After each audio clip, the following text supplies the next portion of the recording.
Monsieur, c'est une grande et subtile question entre les doctes. De savoir si les femmes sont plus faciles à guérir que les hommes. Certains disent que non, et d'autres pensent que oui. Moi, je pense que oui et non. On voit que l'inégalité de leurs opinions dépend du moment oblique du cercle. Ouais, c'est bon, on y pense. Le spectacle qu'on a proposé aujourd'hui, c'était des fins d'atelier, c'est-à-dire que c'est la résultante d'une année de travail qui se déroule tous les mercredis après-midi, matin selon les groupes, et soir pour les adultes. C'est donc un travail qui s'est fait avec deux intervenants, donc une jeune comédienne qui s'est occupée des enfants du matin et des enfants de l'après-midi, c'est-à-dire qu'elle avait des élèves entre 6 ans et une dizaine d'années. Et puis le soir, elle avait des adultes, donc voilà, qui ont joué donc hier soir, le 9 juin, et qui rejoueront le 16 juin à Algajoul, dans l'association familiale d'Algajoul. Notre envie, c'est de faire d'abord aimer notre passion et la faire découvrir. Et aujourd'hui, on s'aperçoit qu'il y a quand même un beau potentiel, je dirais, chez les enfants. Au niveau du théâtre, théâtralement, ils se donnent beaucoup. Ils font beaucoup d'efforts. Pour parler seulement de mon groupe, donc le groupe des ados, ils ont choisi eux-mêmes leur spectacle. C'était de leur volonté de jouer le médecin malgré lui. Ils se sont donc du coup bien rendus compte du travail que ça demandait, de l'investissement que ça demandait. Et tout ça, c'est quand même l'école de la vie aussi. On veut faire des choses.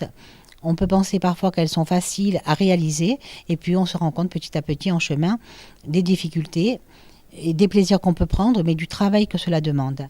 Et au niveau du théâtre, effectivement, cela demande beaucoup de travail. On a grandi, on a pris pas mal de leçons sur la façon de travailler, sur la façon d'aborder des sujets et puis surtout de les présenter aux autres. Au bout d'une dizaine d'années d'association pour moi, c'est vrai que ça fait plaisir de voir que les gens s'intéressent, ne serait-ce que même qu'une fois par an, je dirais, à ce qui se passe et à notre travail, quoi, en fait, à notre engagement, à notre passion aussi, parce que c'est ce qui fait marcher tout ça, c'est surtout la passion.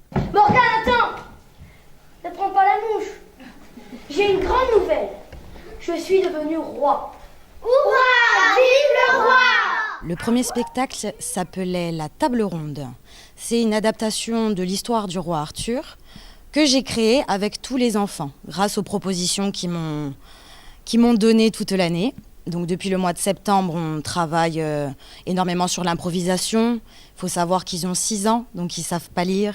Ceux qui ont 8 ans les aidaient énormément et on a créé une famille, on a créé des histoires. Et donc le premier spectacle était sur le roi Arthur.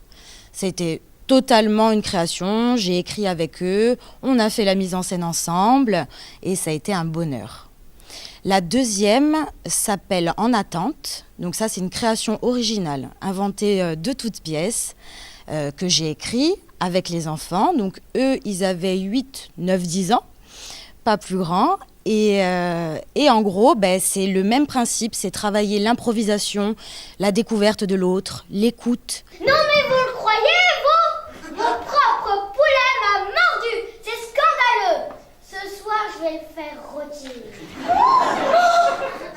Pauvre bête sans défense! C'est de votre faute qu'il est mal élevé!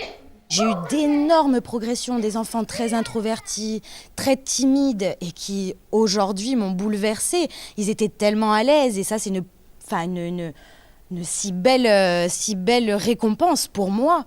Ils n'en ont pas conscience. J'espère qu'ils le verront et qu'ils continueront à travailler avec moi parce que c'est un travail qui n'est jamais fini, c'est une histoire sans fin, c'est de la découverte en permanence, peu importe ce qu'on décide de jouer ou d'interpréter.